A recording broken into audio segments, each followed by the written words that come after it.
जयंत चौधरी एक हीरा है, ऐसा कहना है केंद्रीय मंत्री धर्मेंद्र प्रधान का।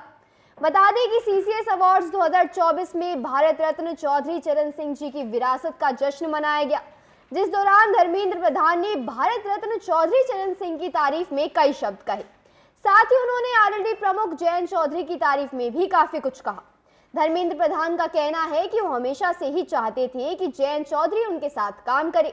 साथ ही वो जयंत चौधरी की राजनीति से भी काफी प्रसन्न नजर आए। क्या कुछ उन्होंने कहा, आप भी सुनिए। मैं यूपी की चुनाव की काम कर रहा था पिछले 22 में। मैं हर एक दिन सोचता था ये जयंत जी हमारा साथ होना चाहिए था। जब मैं पहली बार जयंत जी को मिला तो मैंने उनको मेरे मन की बात कहा, जयंत जी मैं पूरा 6 महीना यूपी में घूमा और नोएडा से लेके सोनभद्र तक पूरा मैं गाड़ी में ही घूम रहा था, और मैं ऐसा कोई जिला नहीं होगा जिसमें मैं चौधरी साहब की राजनीति की परख नहीं किया होगा। हर एक जगह पे चौधरी साहब, पश्चिम छोड़ दीजिए, जयंत जी तो अभी पश्चिम तक ही सीमित है, धीरे धीरे आगे बढ़ेंगे, देश तक भी घूमेंगे, ऐसा हमारा एक मित्र के नाते उनको शुभेच्छा है। तब मैं उनको कैंपेनिंग करते हुए देखा, ये हमारे साथ आना ही चाहिए, आ ही गए।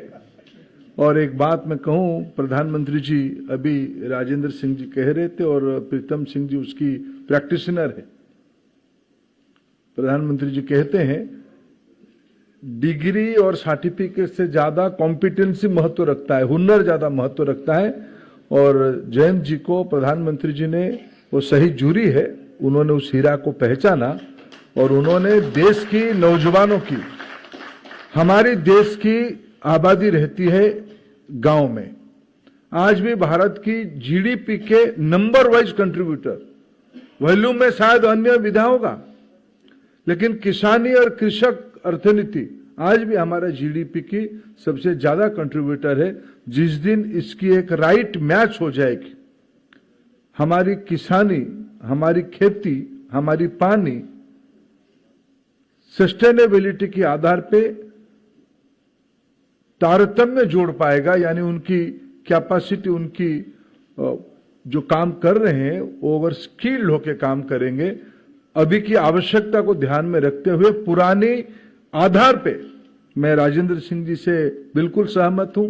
मैं कभी कभी गांव में जब गांव के बारे में सोचता हूं, मैं भी गांव की पृष्ठभूमि से आता हूं। मेरे जो राजनीति है, हमारे उड़ीसा की 85% लोग गांव में ही रहते हैं।